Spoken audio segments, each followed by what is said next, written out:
Cutaneous condition, Wikipedia audio.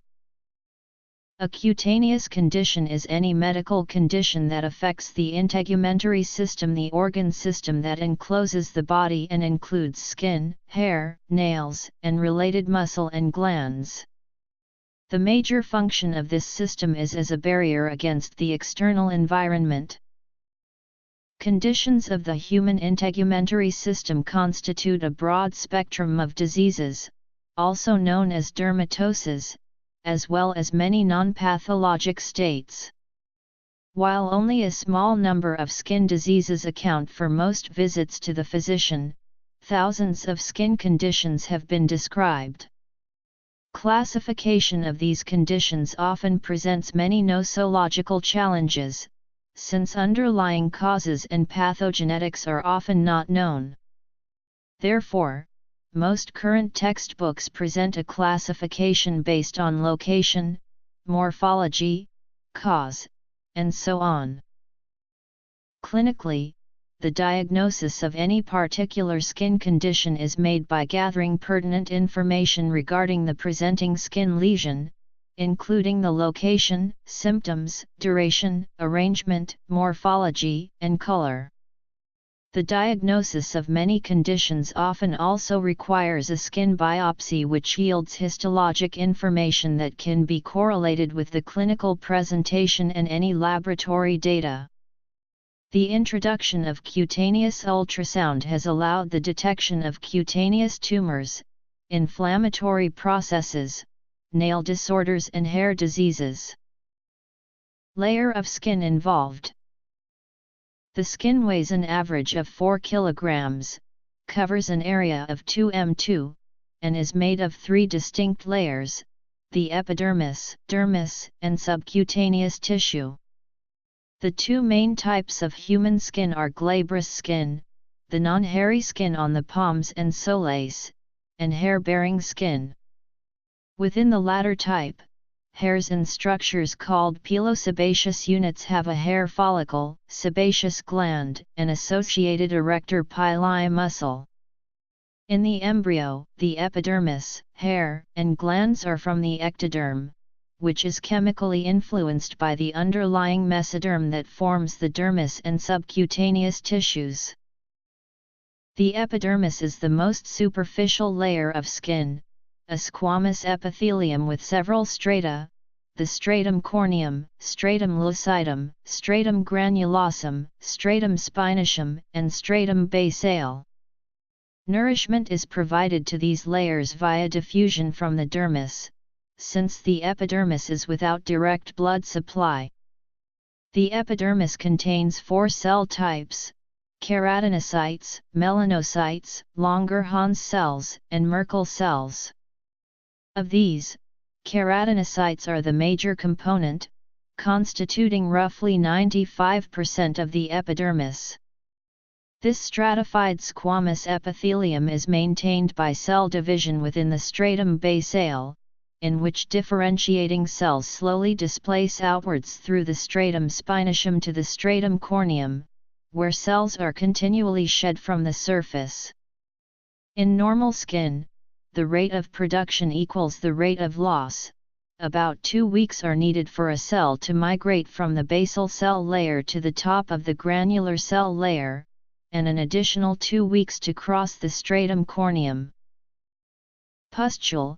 A pustule is a small elevation of the skin containing cloudy or purulent material, usually consisting of necrotic inflammatory cells. These can be either white or red. Cyst. A cyst is an epithelial-lined cavity containing liquid, semi-solid, or solid material. Erosion. An erosion is a discontinuity of the skin exhibiting incomplete loss of the epidermis, a lesion that is moist, circumscribed, and usually depressed. Ulcer. An ulcer is a discontinuity of the skin exhibiting complete loss of the epidermis and often portions of the dermis and even subcutaneous fat. Fissure. A fissure is a crack in the skin that is usually narrow but deep. Wheal. A wheal is a rounded or flat-topped, pale red papule or plaque that is characteristically evanescent, disappearing within 24 to 48 hours. The temporary raised bubble of taut skin on the site of a properly delivered intradermal injection is also called a welt, with the ID injection process itself frequently referred to as simply raising a wheal in medical texts. Telangiectasia.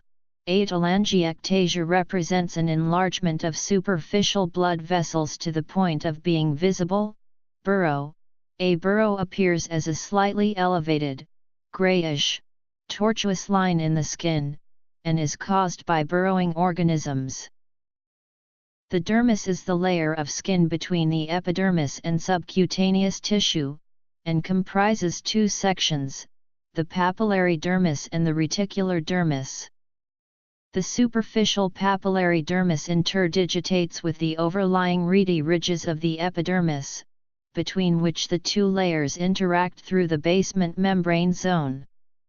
Structural components of the dermis are collagen, elastic fibers, and ground substance also called extrafibrillar matrix. Within these components are the pilosebaceous units, erector pili muscles, and the eccrine and apocrine glands. The dermis contains two vascular networks that run parallel to the skin surface, one superficial and one deep plexus, which are connected by vertical communicating vessels. The function of blood vessels within the dermis is fourfold: to supply nutrition, to regulate temperature, to modulate inflammation, and to participate in wound healing. The subcutaneous tissue is a layer of fat between the dermis and underlying fascia. This tissue may be further divided into two components: the actual fatty layer, or panniculus adiposus, and a deeper vestigial layer of muscle, the panniculus carnosus. The main cellular component of this tissue is the adipocyte, or fat cell. The structure of this tissue is composed of septal and lobular compartments, which differ in microscopic appearance. Functionally, the subcutaneous fat insulates the body, absorbs trauma, and serves as a reserve energy source. Diseases of the skin include skin infections and skin neoplasms. In 1572, Geronimo Mercuriali of Forli, Italy, completed De Morbis Cutaneous. It is considered the first scientific work dedicated to dermatology. The physical examination of the skin and its appendages, as well as the mucous membranes, forms the cornerstone of an accurate diagnosis of cutaneous conditions.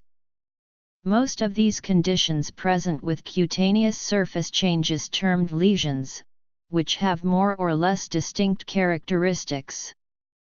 Often proper examination will lead the physician to obtain appropriate historical information and/or laboratory tests that are able to confirm the diagnosis.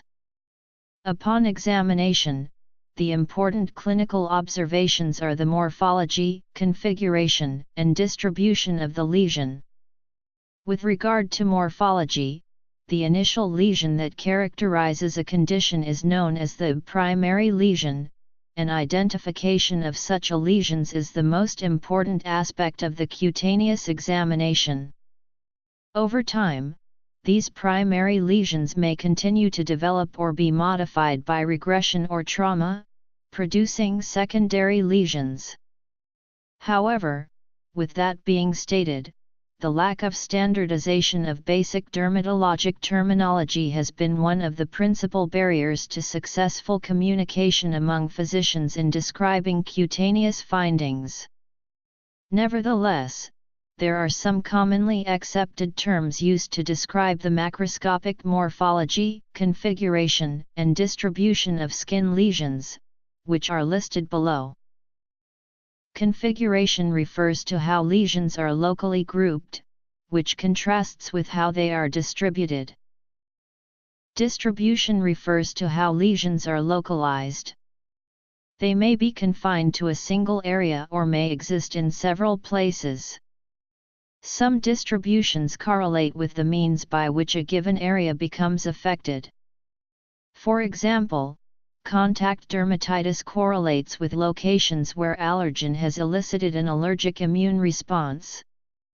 Varicella zoster virus is known to recur as herpes zoster. Chicken pox appears nearly everywhere on the body, but herpes zoster tends to follow one or two dermatomes. For example, the eruptions may appear along the brow line, on either or both sides of the patient. Epidermis, dermis, subcutaneous tissue. Diseases of the skin. History. Diagnoses. Lesions. Primary lesions. Secondary lesions. Configuration. Distribution. Other related terms. Histopathology.